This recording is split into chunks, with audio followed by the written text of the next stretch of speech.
support Palestine action.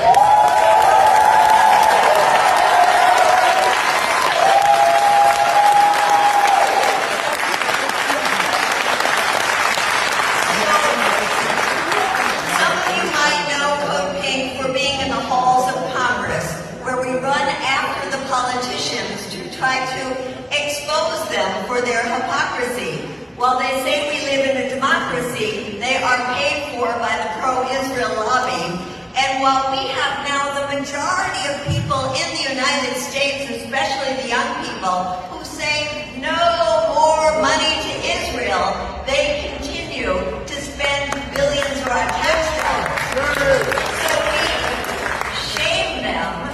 We put their faces on the social media with the amount of money they take from AIPAC, and we make AIPAC money toxic now in the elections. And one of the best things is that we are now electing pro-Palestine candidates. You can see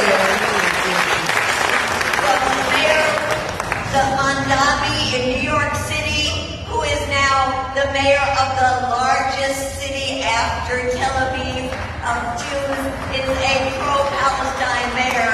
We have now elected in Washington, D.C., another Democratic Socialist, pro-Palestine, who just won the primary, but will win the general election in Washington, D.C. We see from Michigan to Minnesota to New Jersey to New York, pro-Palestine candidates that will now represent us in Congress. We also see that whereas once the people in Congress could get away with their pro-Israel policies, we now have 77 members of Congress who say they have voted for a policy that says no more bombs to Israel. So we are pushing and pushing and pushing. We are also pushing on the profiteers that make their money from war, whether it's the weapons industry or the artificial intelligence companies. We are in front of their headquarters, we are at their weapons facilities, and we are in Congress saying no to the obscene over $1 trillion budget that President Trump now wants to make 50% higher, $1.5 trillion. And we say, while there are homeless people in every city, while there are millions who don't get a living wage, while we have no healthcare system in the United States for the people of our country, while our climate is burning, we say no to a $1 trillion Pentagon budget. We need that money for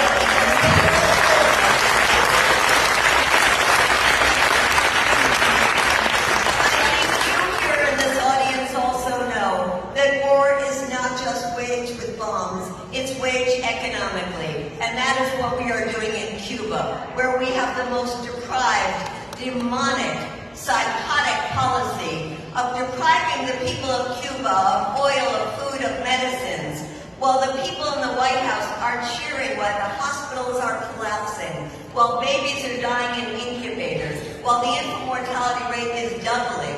We in the U.S. say, hands off Cuba.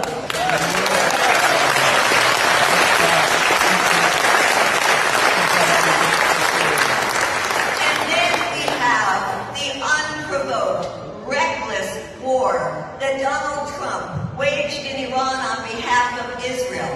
But what has happened is really phenomenal, because this memorandum of understanding that he was forced to sign, and we know Israel is already trying to sabotage by not stopping its attacks in Lebanon, but we know he was forced to sign this because, one, the U.S. could not win the battle on the battlefield, two, the global pressure because of the effects that it was having in the global economy, but three, because it was the most unpopular war in the United States in modern history.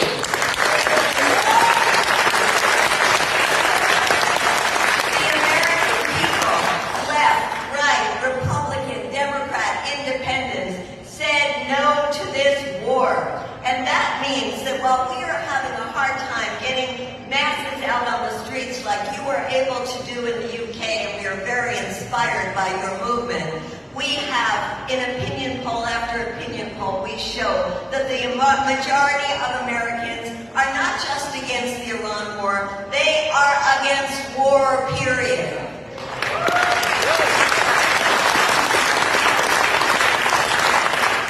And so as we move forward, we are very excited to work with the international community for these International Days of Action, just like we work with the international community to say no to the war in Iraq, where we had the world rising up to say no to war. We will do that again with you in October, to rise up to say no to war. And this summer, we are organizing peace camps around the United States to say no to war, and we encourage you to organize peace camps as well. So in closing, I just want to say that we now represent the majority in the United States, and that majority says free Palestine.